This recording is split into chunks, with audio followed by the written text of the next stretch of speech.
اب جب اس وقت ابھی تھوڑا سا کووڈ سے ہم جب نکلے ہیں، میں دوسری چیزوں پہ نہیں آ رہا ہوں کہ ورلڈ وائڈ کس طریقے سے پاکستان نے اپنے کیسز رکھے، دوسری چیزیں رکھی، کشمیر کا جو ایشو تھا کس طریقے سے پرائم منسٹر نے وہاں پہ اسپیچ کی، میرے خیال میں یہ تو تاریخ لکھے گی، ہم نہیں کہہ سکتے، یہ بعد کی بات ہے.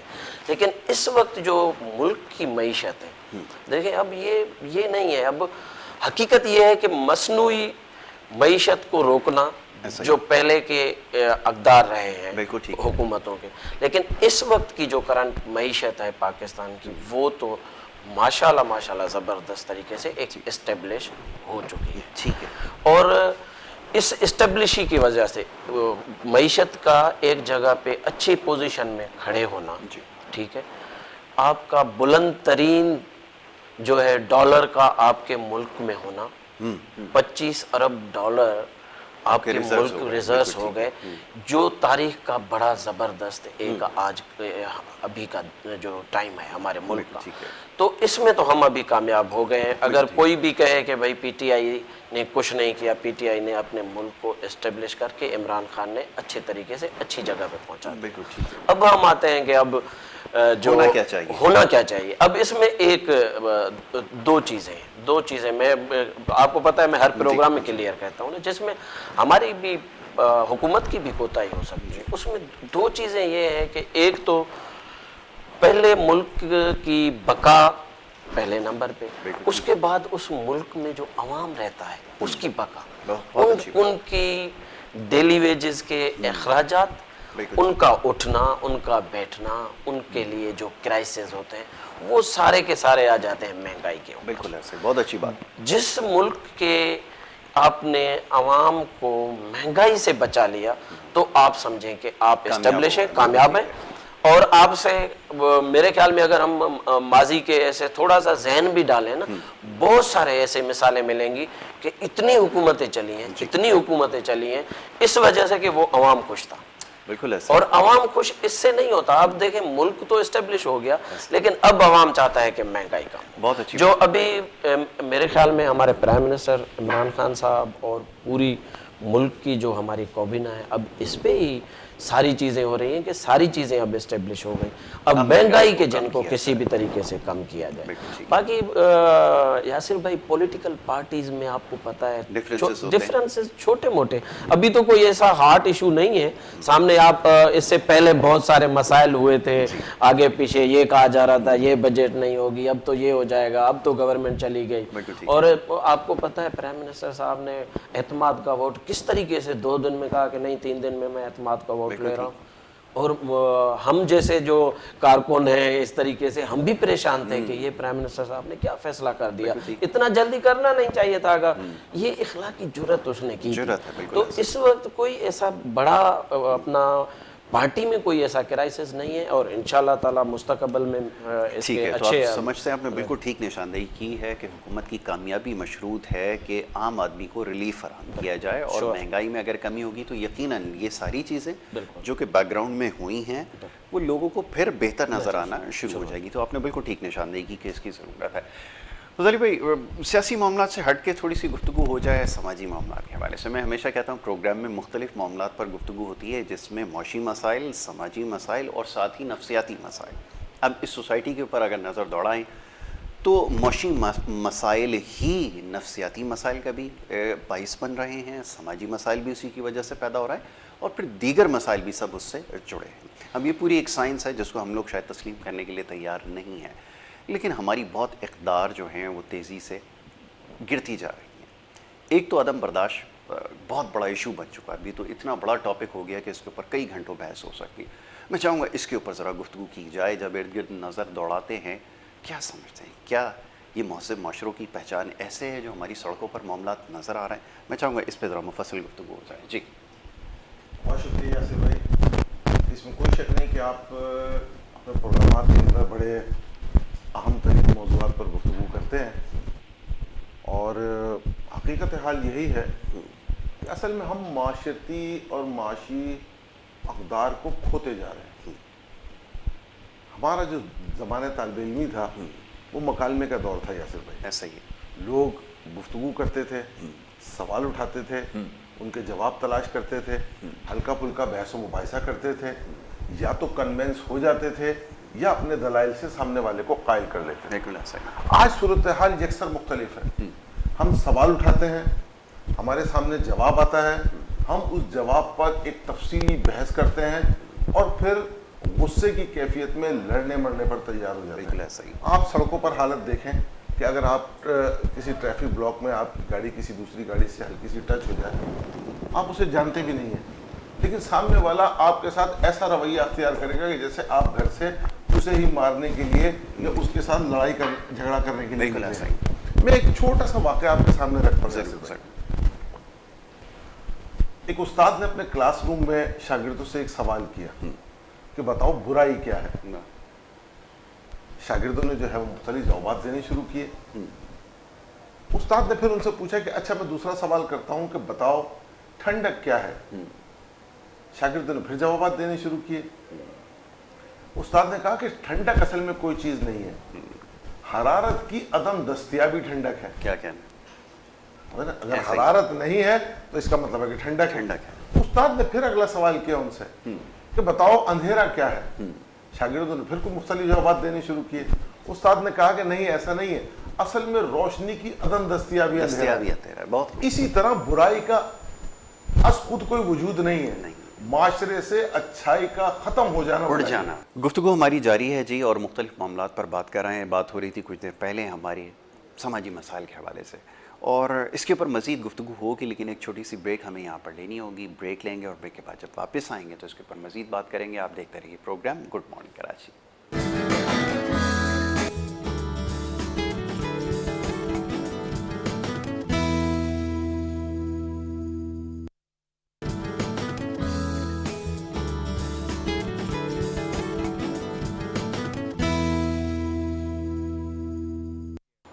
پروگرام میں آپ کو ایک دفعہ پھر خوش آمدید کہیں گے. بریک پہ جانے سے پہلے جناب گفتگو جاری تھی, بات ہو رہی تھی کچھ معاشرے کی جو اقدار ہیں اس کے حوالے سے, اور گراوٹ کا کیوں شکار ہیں. یہ ایک بڑی اہم بحث بن چکی ہے. معاشی معاملات کے حوالے سے بھی بات ہوئی ہے. یقیناً یہ بھی ایک وجہ بن رہی ہے جس کی وجہ سے ہم بڑی تیزی سے گراوٹ کا شکار ہوتے جا رہے ہیں. بہرحال افتخار غزالی صاحب یہاں موجود ہیں. بریک پہ جانے سے پہلے غزالی بھائی یہ فرمائیے گا, جیسا بھی آپ نے ایک بڑی اچھی مثال دی ہے, میں چاہوں گا بات کو تھوڑا سا اور آگے لے کر جائیں. اب سوال یہ پیدا ہوتا ہے کہ جہاں پر اس طرح کے معاملات ہوں کہ گھر میں پینے کے لیے صاف پانی نہیں ہے, گھنٹوں کی لوڈ شیڈنگ ہے, اس طرح بہت ذہنی تناؤ کا اور دباؤ کا شکار لوگ ہیں, اور جب آدمی کسی نفسیاتی مسائل یا دباؤ کا شکار ہوتا ہے تو پھر اس سے یہ امید رکھنا کہ وہ کام ٹھیک طرح سے انجام دے گا, جس جگہ وہ بیٹھا ہے, جس ادارے میں کام کر رہا ہے, وہاں نہیں پرفارم کر سکے گا. جب وہ وہاں پر پرفارم نہیں کر سکے گا تو پھر وہ سڑک پر آئے گا تو پھر وہی ساری چیزیں ہوں گی جو نظر آ رہی ہیں. تو اس میں پھر غلطی کس کی ہے کہ نہ چاہتے ہوئے لوگ مجبور ہیں. بہت سارے ایسے لوگ ہوتے ہیں, یا میں نے خود جن کو دیکھا, یا ہمیں بہت ایسا ہوا ہے کہ پشیمانی ہوتی ہے, کچھ ایسی حرکتیں ہو جاتی ہیں سڑک کے اوپر گاڑی چلاتے ہوئے, راہ چلتے ہوئے, کہ بعد میں بہت زیادہ افسوس ہوتا ہے. کیسے اس چیز کو ٹھیک کیا جائے, سوال یہ پیدا ہوتا ہے. یاسر بھائی ابھی ہم بریک کے دوران گفتگو کر رہے تھے, میں اسی کو کنٹینیو کروں گا.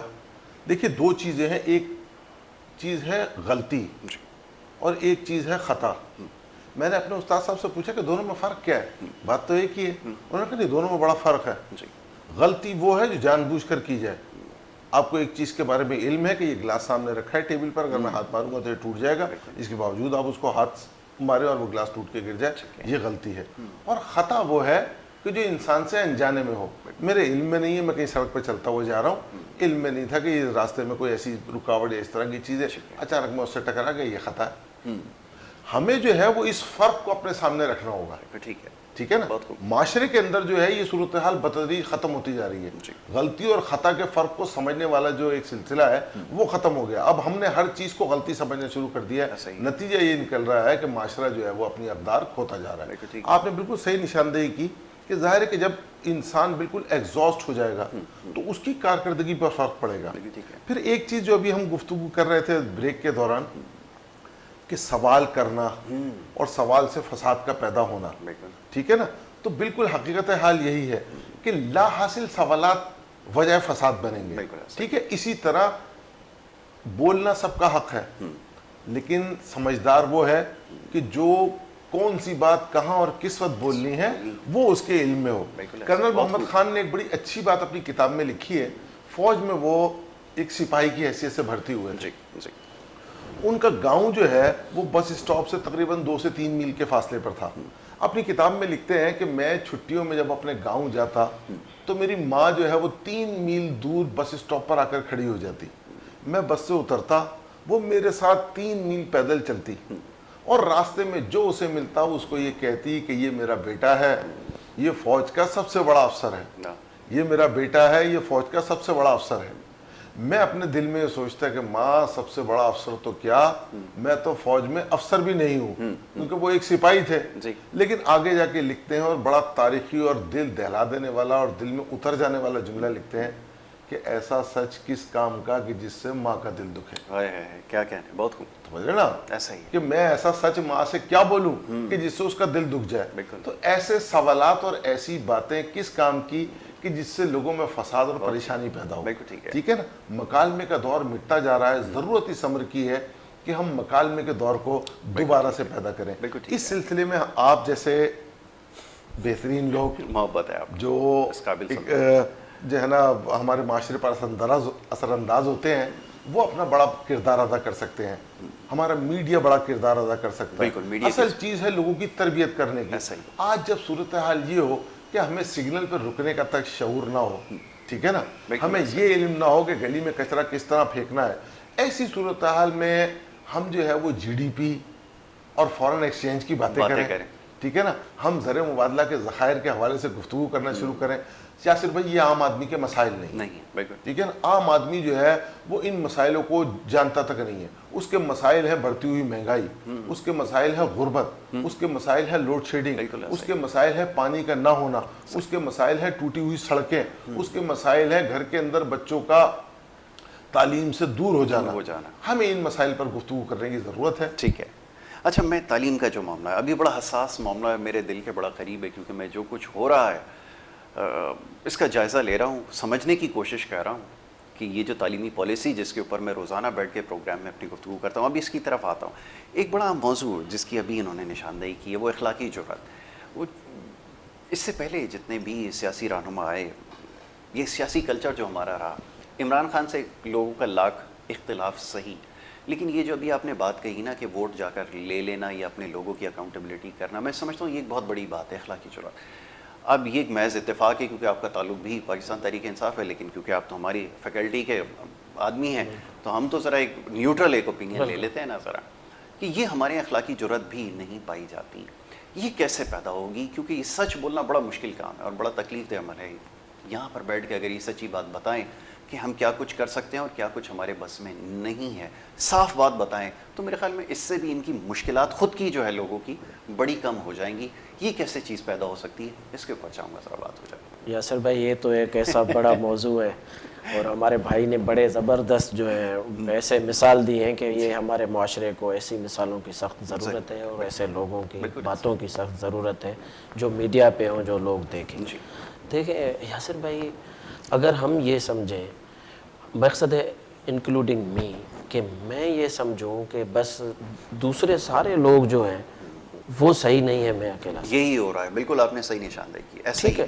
اب ہر آدمی کیا کہہ رہا ہے, میں آپ کو ایک مثال دوں گا. میں نے ایک ویڈیو اس دن دیکھی اس پہ سوشل میڈیا پہ, ایک وہ بھی ایک مسلمان تھا, اس وہ ویڈیو دکھا رہا تھا, یو کے کی ویڈیو تھی. وہ کہہ رہا تھا میں کہیں پتہ نہیں کتنے 300 کلومیٹر دور فلانی جگہ پہ رہتا ہوں, یہاں پہ کھیتی باڑی کرتا ہوں, سارے لوگ یہاں پہ کھیتی باڑی کرتے ہیں.